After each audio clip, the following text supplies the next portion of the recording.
தமிழ்நாட்டில் வட மற்றும் தென் தமிழ்நாட்டில் ஓரிரு இடங்களில் இன்று இடி மின்னலுடன் லேசான மழை பெய்யக்கூடும் என்று வானிலை ஆய்வு மையம் கணித்துள்ளது.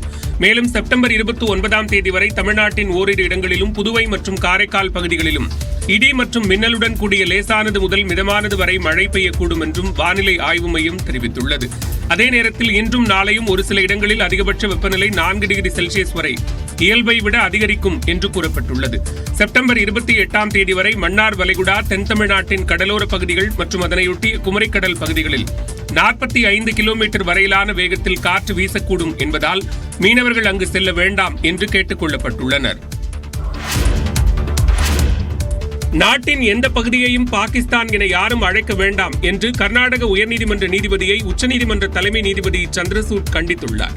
நிலத்தின் உரிமையாளர், குத்தகைதாரர் தொடர்பான வழக்கு விசாரணையின் போது கர்நாடக உயர்நீதிமன்ற நீதிபதி ஸ்ரீஷா நந்தா பெங்களூருவில் முஸ்லிம்கள் அதிகம் வாழும் பகுதியை பாகிஸ்தான் என அழைத்திருந்தார்.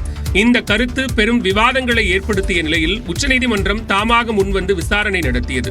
நீதிபதி ஸ்ரீஷானந்தாவுக்கு மத்திய அரசின் தலைமை வழக்கறிஞர் வெங்கட்ரமணி, மத்திய அரசின் சொலிசிட்டர் ஜெனரல் துஷார் மேத்தா ஆகியோர் ஆஜராகினர்.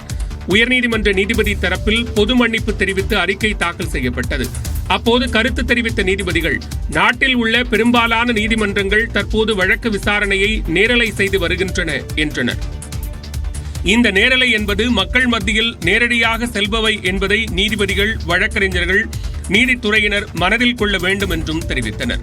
எந்த ஒரு கருத்தை கூறுவதற்கு முன்னரும் நேரலையை மனதில் வைத்து கருத்து தெரிவிக்க வேண்டும் என்றும் தெரிவித்தனர். நீதிபதியின் இதயம், மனசாட்சியும் பாரபட்சமற்றதாக இருந்தால் மட்டுமே நீதியை வழங்க முடியும் என்றும் உச்சநீதிமன்ற தலைமை நீதிபதி கருத்து தெரிவித்தார். நீதித்துறையின் அனைத்து தரப்பினரும் தங்களுக்கு ஒப்படைக்கப்பட்ட பொறுப்புகளில் பாரபட்சமின்றி நடந்து கொள்ள வேண்டும் என நம்புவதாகவும் தலைமை நீதிபதி கருத்து தெரிவித்தார்.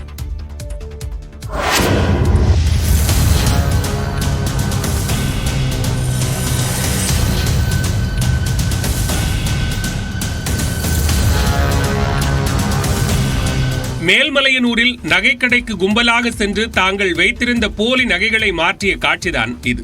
விழுப்புரம் மாவட்டம் மேல்மலையனூரில் பிரபல நகைக்கடைக்கு செவ்வாய்க்கிழமை பெண்கள் 3 காரில் சென்று இறங்கி நகைகளை வாங்குவது போல கடை உரிமையாளர் சங்கரிடம் பேச்சு கொடுத்தனர்.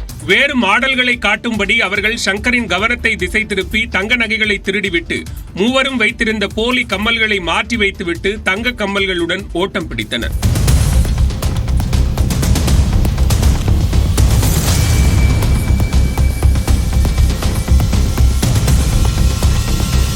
உடனே சுதாரித்துக் கொண்ட நகைக்கடை உரிமையாளர் சங்கர் கூச்சலிட்டதால் அங்கிருந்தவர்கள் பெண்களை மடக்கி பிடித்து காவல்துறையினரிடம் ஒப்படைத்தனர்.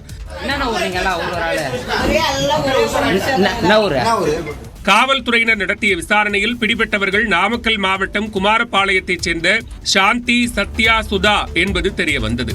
நகைக்கடை உரிமையாளர் அளித்த புகாரின் பேரில் வளத்தி காவல் நிலையத்தினர் 3 பெண்களையும் கைது செய்து சிறையில் அடைத்தனர். திருட்டிற்கு பயன்படுத்தப்பட்ட காரும் பறிமுதல் செய்யப்பட்டது. மக்கள் நடமாட்டம் மிகுந்த பகுதியில் பெண்கள் துணிச்சலாக திருடிவிட்டு தப்ப முயன்ற சம்பவம் பரபரப்பை ஏற்படுத்தியுள்ளது. பூந்தமல்லி அடுத்த EVP பிலிம் சிட்டியில் உள்ள பிக் பாஸ் செட்டில் பராமரிப்பு பணியின் போது தவறி விழுந்த ஒருவர் காயமடைந்தார். செம்பரம்பாக்கத்தில் இயங்கி வரும் EVP பிலிம் சிட்டியில் திரைப்படங்கள், தொலைக்காட்சி தொடர்களுக்கான செட்கள் அமைக்கப்பட்டுள்ளன. அந்த வகையில் தனியார் தொலைக்காட்சி தொடரான பிக் பாஸ் சீசன் 8க்காக பிரம்மாண்ட செட் அமைக்கப்பட்டுள்ளது. இந்த செட்டின் உள்பகுதியில் பராமரிப்பு பணிகள் நடைபெற்று வருகின்றன. இந்த பணிகளில் புலம்பெயர் தொழிலாளியான சாயின் கான் என்ற 47 வயது நபர் ஈடுபட்டிருந்தார். அப்போது உயரமான பகுதியில் இருந்து சாயின் கான் கீழே விழுந்து உடலில் பலத்த காயம் ஏற்பட்டது. உடனடியாக அவர் மீட்கப்பட்டு தண்டலத்தில் உள்ள தனியார் மருத்துவமனையில் அனுமதிக்கப்பட்டார்.